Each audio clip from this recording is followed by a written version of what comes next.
Track 1. So I understand you're interested in restaurant work. Yes, I've got a bit of experience and I can provide references. That's good. I can check all that later. Now, Milo's restaurants have some vacancies at the moment. They're a really good company to work for. Lots of benefits. All right. Yes. They've got a very good reputation for looking after staff. For example, all employees get training, even temporary staff. Oh, really? That's quite unusual, isn't it? Certainly is. And do staff get free uniforms too? You just need to wear a white t-shirt and black trousers, it says here. So I guess not. But another benefit of working for a big company like this is that you can get a discount at any of their restaurants. Even at weekends? No, but you'll be working then anyway. Oh, yes, I suppose so. Most of their restaurants are in the city centre, aren't they? So easy to get to by bus? Yes, that's right. But if you have to do a late shift and finish work after midnight, the company will pay for you to get a taxi home. I probably won't need one. I think I'd use my bike. OK. Now, they do have some quite specific requirements for the kind of person they're looking for. Milo's is a young, dynamic company, and they're really keen on creating a strong team. It's really important that you can fit in and get on well with everyone. Yeah, I've got no problem with that. It sounds good, actually. The last place I worked for was quite demanding too. We had to make sure we gave a really high level of service. That's good to hear, because that will be equally important at Milo's. I know they want people who have an eye for detail. That's fine. I'm very used to working in that kind of environment. Perfect. So the only other thing that's required is good communication skills, so you'll need to have a certificate in English. Sure. OK, let's have a look at the current job vacancies at Milo's. The first one is in Wivenhoe Street. Sorry, where? Wivenhoe. W-I-V-E-N-H-O-E. It's quite central, just off Cork Street. Oh, right. They're looking for a breakfast supervisor. That would be okay. So you're probably familiar with the kind of responsibilities involved. Obviously checking that all the portions are correct, etc. And then things like checking all the procedures for cleaning the equipment are being followed. Okay. And what about the salary? In my last job, I was getting £9.50 per hour. I was hoping to get a bit more than that. Well, to begin with, you'd be getting £9.75, but that goes up to £11.25 after 3 months. That's not too bad. And I suppose it's a very early start.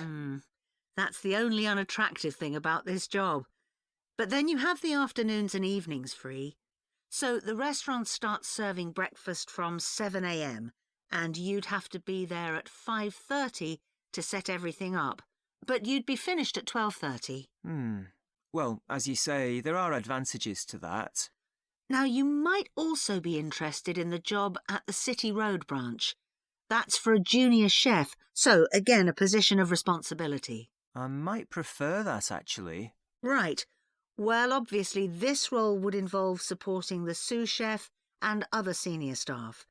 And you'd be responsible for making sure there's enough stock each week and sorting out all the deliveries. I've never done that before, but I imagine it's fairly straightforward once you get the hang of it. Yes, and you'd be working alongside more experienced staff to begin with, so I'm sure it wouldn't be a problem. The salary's slightly higher here. It's an annual salary of £23,000. Right. I know that if they like you, it's likely you'll be promoted quite quickly, so that's worth thinking about. Yes, it does sound interesting.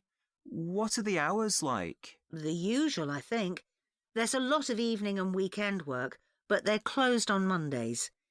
But you do get one Sunday off every 4 weeks. So would you like me to send off your CV?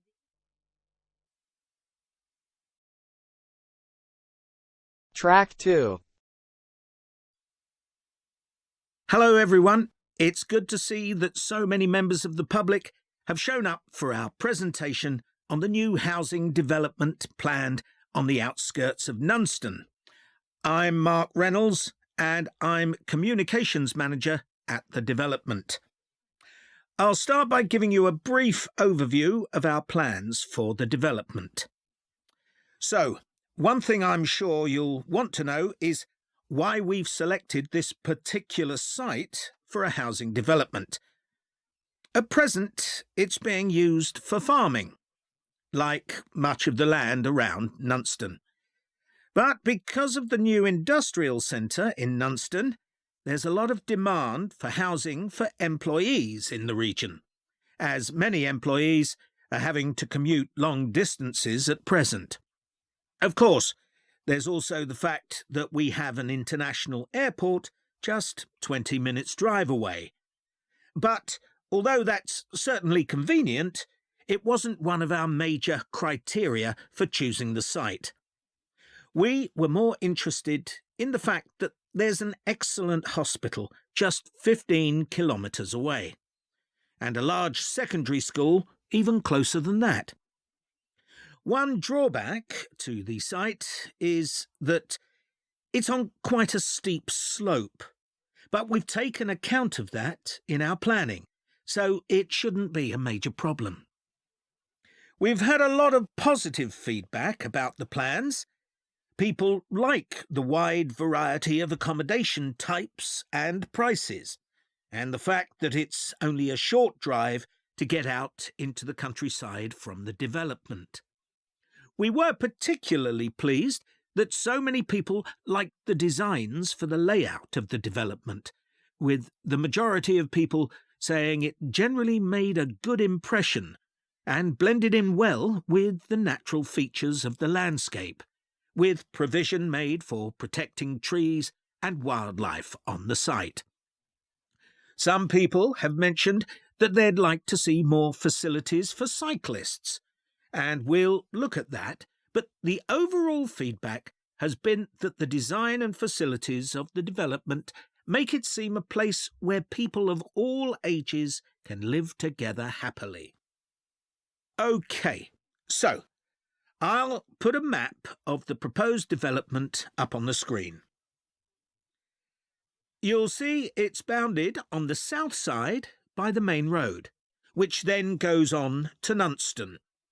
Another boundary is formed by London Road on the western side of the development. Inside the development, there'll be about 400 houses and 3 apartment blocks. There'll also be a school for children up to 11 years old. If you look at the south entrance at the bottom of the map, there's a road from there that goes right up through the development. The school will be on that road, at the corner of the second turning to the left. A large sports centre is planned with facilities for indoor and outdoor activities.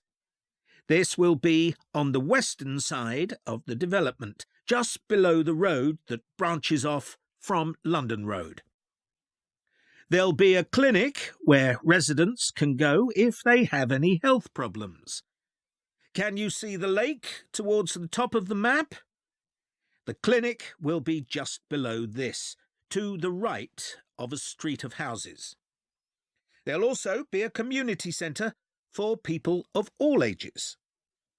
On the northeast side of the development, there'll be a row of specially designed houses specifically for residents over 65, and the community centre will be adjoining this. We haven't forgotten about shopping. There'll be a supermarket between the 2 entrances to the development. We're planning to leave the 3 large trees near London Road, and it'll be just to the south of these. It's planned to have a playground for younger children. If you look at the road that goes up from the south entrance, you'll see it curves round to the left at the top, and the playground will be in that curve with nice views of the lake. OK, so now, does anyone have any questions? Track 3. So, Michelle, shall we make a start on our presentation? We haven't got that much time left. No, Adam. But at least we've done all the background reading. I found it really interesting. I'd never even heard of the Laki eruption before this. Me neither. I suppose 1783 is a long time ago. But it was a huge eruption, and it had such devastating consequences. I know. It was great there were so many primary sources to look at. It really gives you a sense of how catastrophic the volcano was. People were really trying to make sense of the science for the first time. That's right.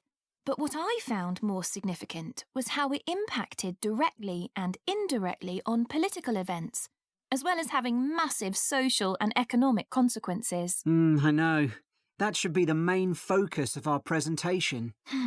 The observations made by people at the time were interesting, weren't they? I mean, they all gave a pretty consistent account of what happened, even if they didn't always use the same terminology. Yeah. I was surprised there were so many weather stations established by that time.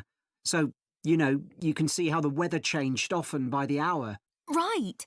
Writers at the time talked about the Laki haze to describe the volcanic fog that spread across Europe. They all realised that this wasn't the sort of fog they were used to. And, of course, this was in pre-industrial times, so they hadn't experienced sulphur-smelling fog before. No, that's true. Reports from the period blamed the haze for an increase in headaches, respiratory issues and asthma attacks. And they all describe how it covered the sun and made it look a strange red colour. Must have been very weird. It's interesting that Benjamin Franklin wrote about the haze. Did you read that? He was the American ambassador in Paris at the time. Yeah. At first, no one realised that the haze was caused by the volcanic eruption in Iceland. It was Benjamin Franklin who realised that before anyone else. He's often credited with that, apparently. But a French naturalist beat him to it. I can't remember his name. I'd have to look it up. Then other naturalists had the same idea, all independently of each other. Oh, right. We should talk about the immediate impact of the eruption, which was obviously enormous, especially in Iceland, where so many people died. You'd expect that, and the fact that the volcanic ash drifted so swiftly, but not that the effects would go on for so long, or that 2 years after the eruption, strange weather events were being reported as far away as North America and North Africa. No, I found all that hard to believe too. It must have been terrible, and there was nothing anyone could do about it. Even if they knew the ash cloud was coming in their direction, we should run through some of the terrible consequences of the eruption experienced in different countries. There's quite a varied range. Starting with Iceland, where the impact on farming was devastating. One of the most dramatic things there was the effect on livestock as they grazed in the fields. They were poisoned because they ate vegetation that had been contaminated with fluorine as a result of the volcanic fallout. That was horrible. In Egypt, the bizarre weather patterns led to a severe drought, and as a result, the Nile didn't flood, which meant the crops all failed. It's so far from where the eruption happened, and yet the famine there led to more people dying than any other country.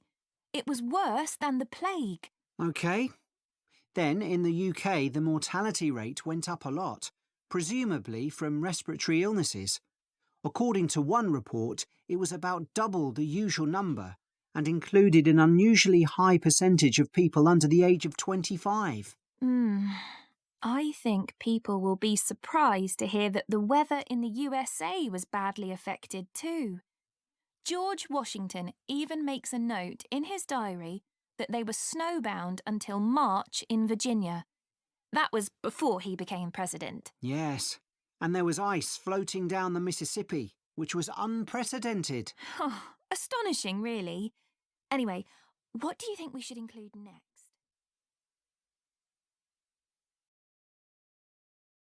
Track 4. Good morning. Now, we've been asked to choose an aspect of European clothing or fashion and to talk about its development over time. I decided to focus on a rather small area of clothing, and that's pockets.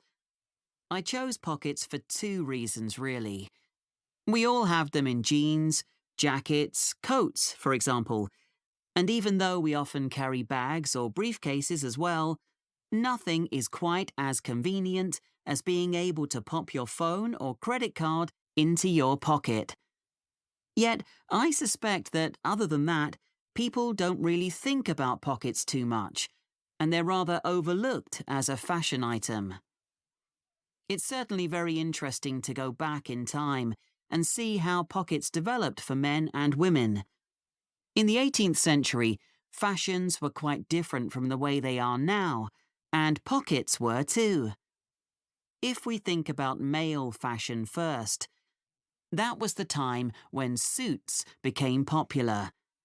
Trousers were knee-length only and referred to as breeches. The waistcoats were short and the jackets were long. But all three garments were lined with material, and pockets were sewn into this cloth by whichever tailor the customer used. The wearer could then carry small objects such as pencils or coins on their person and reach them through a gap in the lining. Coat pockets became increasingly decorative on the outside for men who wanted to look stylish, but they were often larger but plainer if the wearer was someone with a profession who needed to carry medical instruments, a doctor or physician, for example. For one thing, they weren't nearly as visible or as easy to reach as men's. In the 18th and 19th centuries, women carried numerous possessions on their person, and some of these could be worth a lot of money. Women were more vulnerable to theft, and wealthy women, in particular, worried constantly about pickpockets. So, what they did was to have a pair of pockets made that were tied together with string. The pockets were made of fabric, which might be recycled cloth if the wearer had little money, or something more expensive, such as linen, sometimes featuring very delicate embroidery. Women tied the pockets around their waist, so that they hung beneath their clothes.